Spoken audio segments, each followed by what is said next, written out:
নমস্কার বন্ধুরা, Monica's food খাজানাতে সবাইকে স্বাগত। আজ তৈরি করব ব্রেড পিৎজা। পাউরুটি দিয়ে কিভাবে খুব অল্প সময়ে বাড়িতে তৈরি করে নেওয়া যায় এত টেস্টি ব্রেড পিৎজা, সেটাই আজ আমি আপনাদের সঙ্গে শেয়ার করব। আমার চ্যানেলে যারা নতুন বন্ধু রয়েছেন, যারা এখনও চ্যানেলটি সাবস্ক্রাইব করেননি, তাদের কাছে অনুরোধ, প্লিজ চ্যানেলটি সাবস্ক্রাইব করে পাশে থাকা বেল আইকনটি প্রেস করে দেবেন আরও নতুন ভিডিওর আপডেট পেতে। আর যারা ফেসবুক থেকে ভিডিওটি দেখছেন, তারা পেজটিতে একটা লাইক দিয়ে পেজটি ফলো করবেন। তাহলে চলুন শুরু করছি আজকের রেসিপি। ব্রেড পিৎজা তৈরি করার জন্য আমি নিয়েছি 6 পিস হোয়াইট ব্রেড বা পাউরুটি। আপনারা হোয়াইট ব্রেডের পরিবর্তে ব্রাউন ব্রেডও ব্যবহার করতে পারেন। আর নিয়েছি একটা মিডিয়াম সাইজের পেঁয়াজ, একটা মিডিয়াম সাইজের গাজরের হাফ, একটা মিডিয়াম সাইজের টমেটো ও একটা মিডিয়াম সাইজের ক্যাপসিকামের হাফ। সমস্ত সবজিগুলো ছোট ছোট টুকরো করে কেটে নিয়েছি।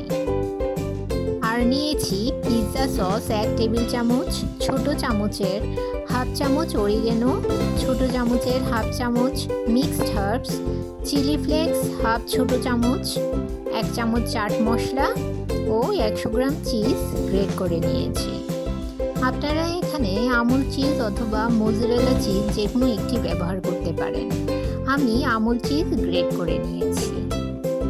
এখন একটা বোলে সমস্ত ভেজিটেবলগুলো একে একে নিয়ে নেব। আপনারা আপনাদের পছন্দ মতো ভেজিটেবল ব্যবহার করতে পারেন। ও তাতে দিয়ে দেব ছোট চামচের হাফ চামচ মিক্সড হার্ব, হাফ চামচ অরিগেনো, সামান্য চিলি ফ্লেক্স ও স্বাদ মতো নুন। সমস্ত উপকরণগুলো ভালো করে মিশিয়ে নেব।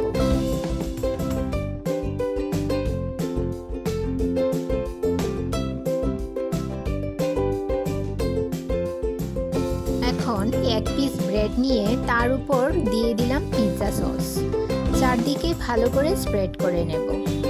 এবার মেখে রাখা পিৎজার টপিং এর উপর দিয়ে দিলাম ও উপর থেকে কিছু চিজ গ্রেট করে রাখা চিজ ছড়িয়ে দেব। আর দিয়ে দেব সামান্য পরিমাণ চাট মশলা। চাট মশলা সম্পূর্ণ অপশনাল, আপনারা চাইলে ব্যবহার করতেও পারেন, আবার নাও করতে পারেন। আর দিয়ে দিলাম সামান্য পরিমাণ অরিগেনো ও সামান্য পরিমাণ চিলি ফ্লেক্স। ঝালের পরিমাণটা আপনারা বুঝে দেবেন। এভাবে আমি সমস্ত ব্রেডগুলো তৈরি করে নেব।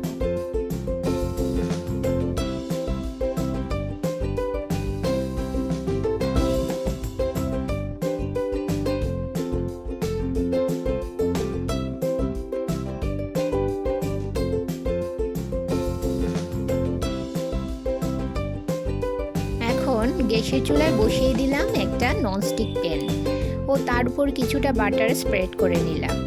তৈরি করে রাখা পিৎজাগুলো প্যানে দিয়ে দেব আর একদম লো ফ্লেমে 10 মিনিট ঢাকা দিয়ে রান্না করে নেব। ননস্টিকের প্যানের পরিবর্তে আপনারা তাওতেও এই পিৎজা ব্রেড তৈরি করে নিতে পারেন। 10 মিনিট পর চেক করে দেখে নিচ্ছি কতটা রান্না হয়েছে। দেখুন বন্ধুরা, চিজ গলে গেছে ও খুব সুন্দর একটা লেয়ার তৈরি হয়েছে। তার মানে ব্রেড পিৎজা খুব ভালো করে রান্না হয়ে গেছে। এভাবে আমি সমস্ত পিৎজাগুলো তৈরি করে নেব। স্কুলের টিফিন, সকালের জলখাবার অথবা বিকেলের স্ন্যাক্সে এটি একটি ডিলিশিয়াস রেসিপি। আর খুব অল্প সময়ে সহজেই বাড়িতে তৈরি করে নেওয়া যায় এই মজাদার রেসিপি। আমার এই রেসিপি আপনাদের কেমন লাগলো আমাকে অবশ্যই কমেন্ট করে জানাবেন। আর ভালো লাগলে লাইক ও শেয়ার করে দেবেন আপনাদের আত্মীয় ও বন্ধুদের কাছে। সবাই ভালো থাকবেন।